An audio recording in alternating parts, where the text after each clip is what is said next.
Good evening, everyone.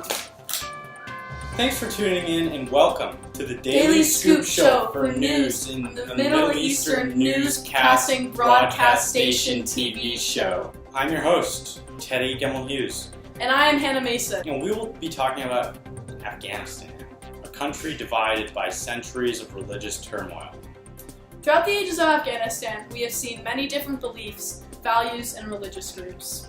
One of the main religions in the Middle East is Islam. Over the years, it has been split into many different branches, causing lots of terrorism and hate. Where we see the divide the most is in the Shia and Sunni Muslims.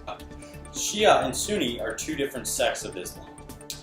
They've been fighting for ages due to their difference in beliefs. The best way to think of it is like Jews and Christians. The Shias pay homage to Ali, while the Sunnis believe that Muhammad is in all power.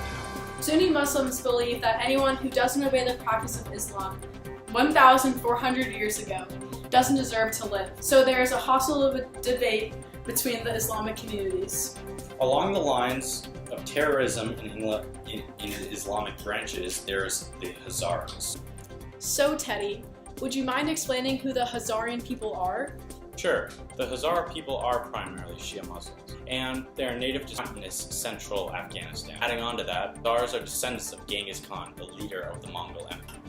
Wow, different branches of Islam are always neck and neck when it comes to different beliefs, especially the Hazaras. So, Hannah, how has oppression plagued these people in terms of different religious beliefs? Throughout the years, the Hazarian people have constantly been oppressed. Many are reporting that they feel like they are considered outsiders of their own country.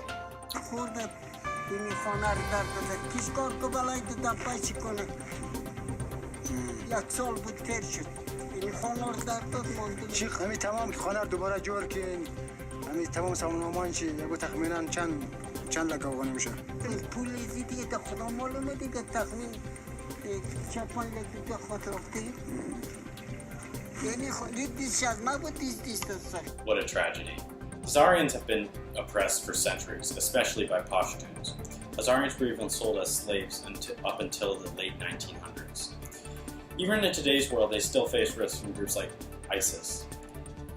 The Taliban commander Malawi Mohammed Hanif has been overheard saying that, quote, Hazaras are not Muslim. You can kill them. One of the most brutal events in Hazaras history took place in the city of Mazar-i-Sharif in 1998, where thousands of Hazaras were executed in organized fashion by the Taliban regime. On the other side of the Islamic religion, we have Pashtun Muslims. During most of modern Afghanistan's history, Pashtuns reigned as the most dominant ethnic group. The Pashtuns gained the world's attention after the Soviet invasion of Afghanistan in 1979. With the rise and the fall of the Taliban, after they constitute the main ethnic contingent of the movement.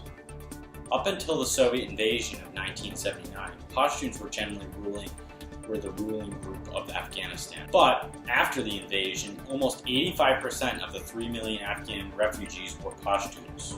Pashtun people are primarily Sunni Muslims. Sunni Islam is the largest branch of Islam, with over 90% of the world's Muslims being Sunni. Were there any Pashtun people involved in terrorist groups? Quite shockingly, yes. Groups like the Taliban were mainly comprised of mostly Pashtuns. Crazy how so much terrorism has evolved over the past few decades, all over a split in beliefs. Well, folks, I hope you enjoyed this very special edition of the Daily Scoop show for news on the Middle Eastern Newscasting Broadcast Station TV show. You tune in tomorrow night at 6 p.m. on the dot, where we'll be covering the newest album drop of our fave Middle Eastern artist, Mona Hatoum, with her making a special visit to our studio headquarters in Baltimore, Maryland. Signing off, Hannah Mason, Teddy Gemmell.